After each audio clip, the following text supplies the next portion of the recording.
सभी दर्शकों को मेरी तरफ से नमस्कार, सत श्री अकाल, आदाब, सलाम। कैसे हैं आप लोग? Fit and fine. Video title से आप समझ गए होंगे कि आज का जो वर्कआउट अपना रहने वाला है या जो वीडियो रहने वाला है वो रहने वाला है कि शोल्डर वर्कआउट के दौरान ऐसी कौन सी मिस्टेक्स हैं जो अपन परफॉर्म करते हैं, तो उन मिस्टेक्स को अगर अपन अवॉइड कर दें तो अपन शोल्डर को बहुत अच्छी तरीके से ग्रो कर पाएंगे। ये वीडियो उसी पे फोकस रहने वाला है। तो विदाउट टाइम वेस्ट सीधा अपन आते हैं अपने टॉपिक पे और स्टार्ट करते हैं कि ऐसी कौन सी कॉमन मिस्टेक्स हैं शोल्डर वर्कआउट के दौरान जो अपने को नहीं करनी चाहिए। सबसे फर्स्ट जो कॉमन मिस्टेक है कि आपको प्रोग्रेसिव ओवरलोड की तरफ बढ़ना है, यानी आपको ध्यान रखना है कि आप वीक बाय वीक कैसे वेट को लिफ्ट करते समय उसको वेट का वॉल्यूम इंक्रीज कर सको। तो उसके लिए जैसे अगर मैं बारबेल ओवरहेड प्रेसेस अगर ले रहा हूं,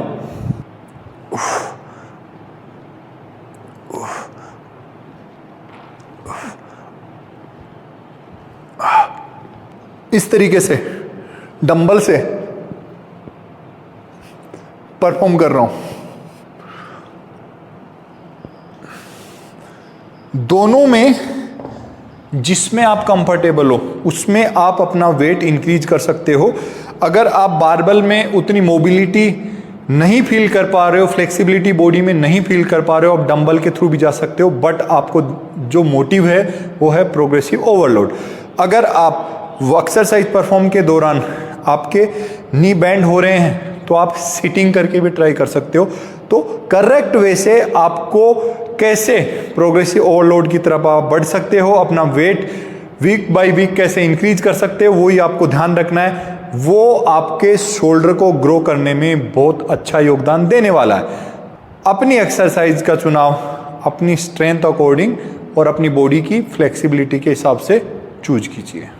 start from weaker head of muscle group, यानी जरूरी नहीं है कि आप अपने शोल्डर वर्कआउट को डंबल प्रेसेस से या बारबेल ओवरहेड प्रेसेस से फ्रंट डेल्ट को टारगेट कर रही है उसी से आपको स्टार्ट करना है। मोस्ट ऑफ क्या होता है, ये रियर डेल्ट ये और ये लेटरल ये बहुत कम टारगेट होता है, क्योंकि अगर आप चेस्ट वर्कआउट भी परफॉर्म करते हैं तो उसमें भी शोल्डर का इन्वॉल्वमेंट होता है और मैक्सिमम फ्रंट डेल्ट का इस्तेमाल होता है, और 99% केसेस में फ्रंट डेल्ट सबका अच्छा ही होता है। तो आपको अपने वीकर हेड से, चाहे आप लेटरल से ले लो, जो लेटरल रेजेज आप परफॉर्म करते हैं उससे आप स्टार्ट कर सकते हो, या फिर आप रियर डेल्ट फ्लाई से भी आप उसको स्टार्ट कर सकते हो जो रियर डेल्ट को टारगेट करेगी। तो इससे होगा क्या कि आपका जो शोल्डर का ऐसा राउंड शेप, ऐसा 3D लुक आपको नजर आएगा। आपको उसमें फ्रंट, ये लेटरल और ये रियर, यानी तीनों पार्ट को आपको ट्रेंड करना है, लेकिन स्टार्ट आपको आपका जो वीकर हेड है यानी लेटरल या रियर डेल्ट उससे आप स्टार्ट कर सकते हो। ये रियर डेल्ट के लिए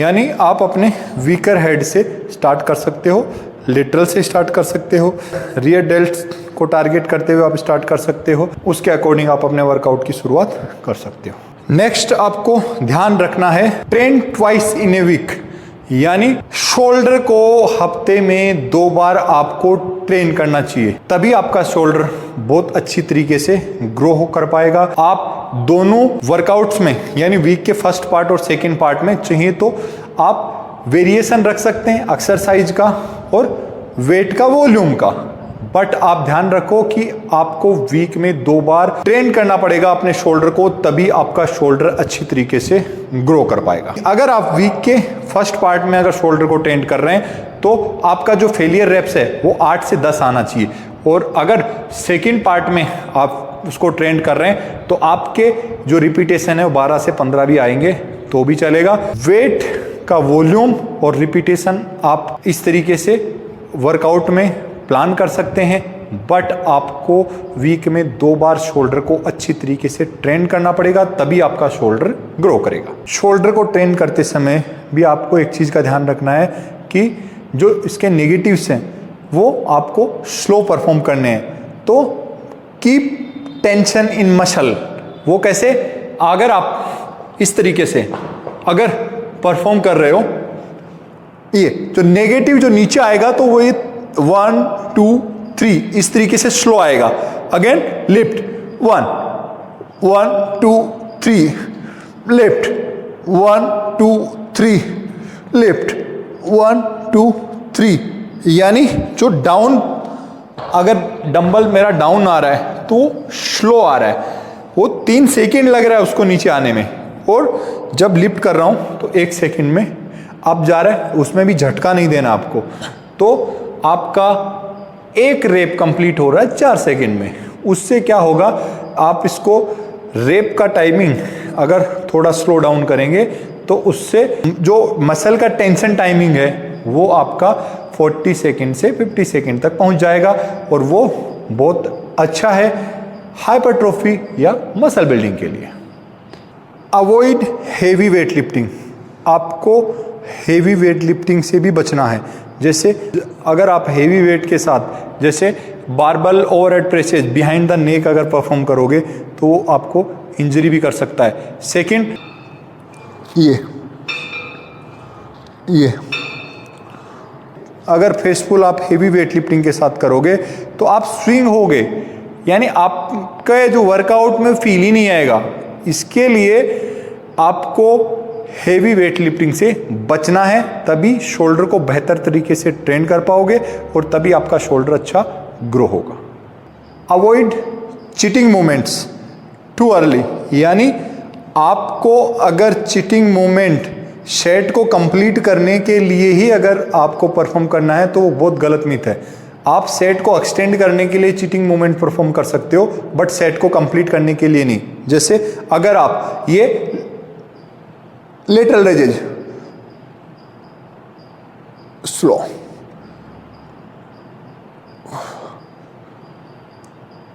इस तरीके से परफॉर्म करना है, कुछ इस तरीके से नहीं।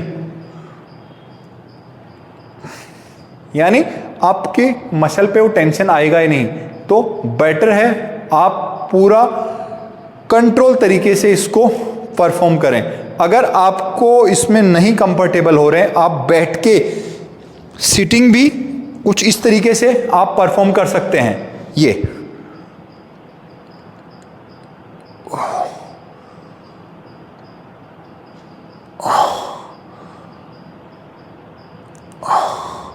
आपको चीटिंग मूवमेंट से बचना है, तभी आपका शोल्डर अच्छी तरीके से ग्रो होगा।